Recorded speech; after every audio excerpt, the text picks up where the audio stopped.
Hello again. Just giving you an update on where I'm at with the 32. I got the engine in, I drove the bike, ran awesome, started right up, no issues. There's always that tweaking that you got to do once you get something running. It's been off for, hasn't run in 70 years. You got suspension issues, maybe a tweak here and there in the carburetor, the engine itself. But anyway, my biggest observation, and I kind of expected it, but I didn't know it was going to be as bad as it was how bad the front end rode. It was like there was hardly any give in that front end.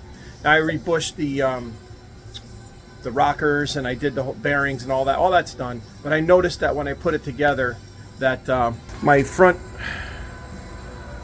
the actual rods, so I don't know what the for better term, that connect to here, were not lining up. And I kind of had to force them in, and I kind of knew that was not the ideal situation.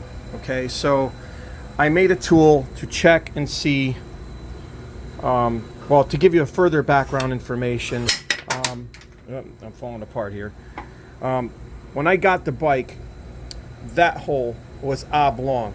The tire had some really weird front end wear on it, and I knew that there was going to be an alignment issue. Now, I backfilled this with weld.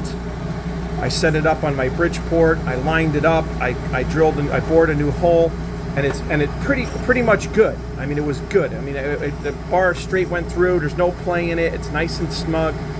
But I also knew that there was going to be other issues because I think this front end was hit.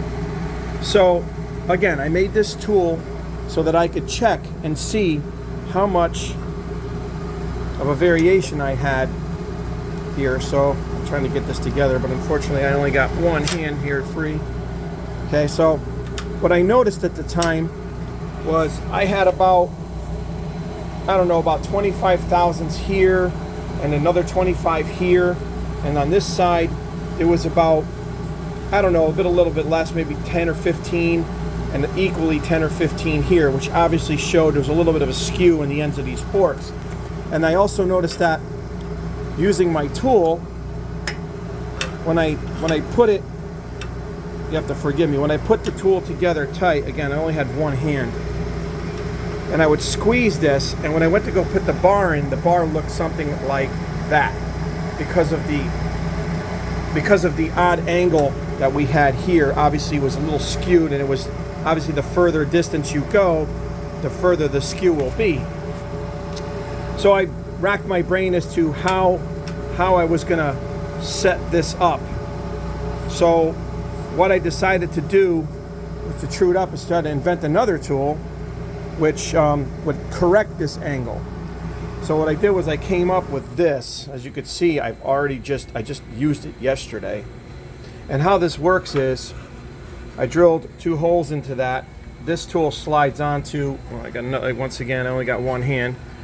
It slides onto there, and then I pin the cutter to the rod, and then I machined it. There is another video that I made of me actually doing this. I actually cut this side, this side, this side, and this side until they were true, and you can actually see the machining.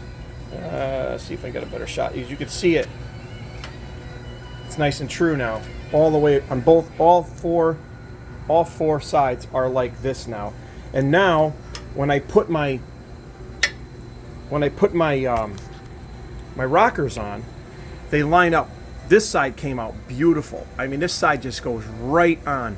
This side, it's a little bit off. It's about here, so I might have to do a little bit of fancy bend work with the with the rod that comes up. But I plan on doing that today.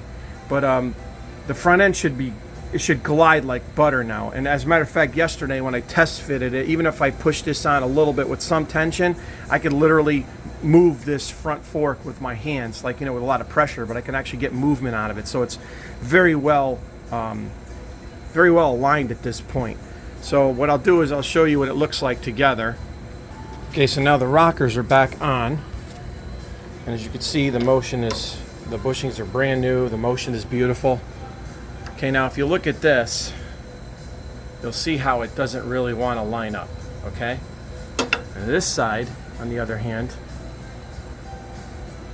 is beautiful. I mean, she pretty much goes right on. I'm sorry, I got one hand. You have to forgive me. I don't have a pod right now, but bear with me. There. Now that is a very nice fit. No stress. It just goes right on, okay? I'm trying to get that same dimension here, or that same angle here. As you can see, there's a little bit of a bend to that. I'm going to address that issue. But now, if I put it on, if I put her on, I could literally move that spring and get some motion out of it. So before I could not by hand. I had to practically use bars.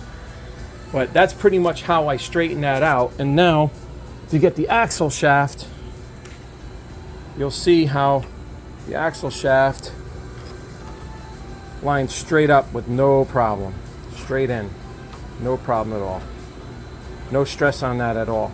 And that's pretty much the goal here. I'm going to address this today, and then I will get this front end back together, put the tire on, and go from there.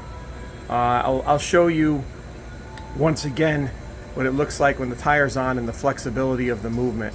And again, you could catch that video with me using the tool that I made. You can see me cutting it. It's basically the tool. We just made it out of basically a mill.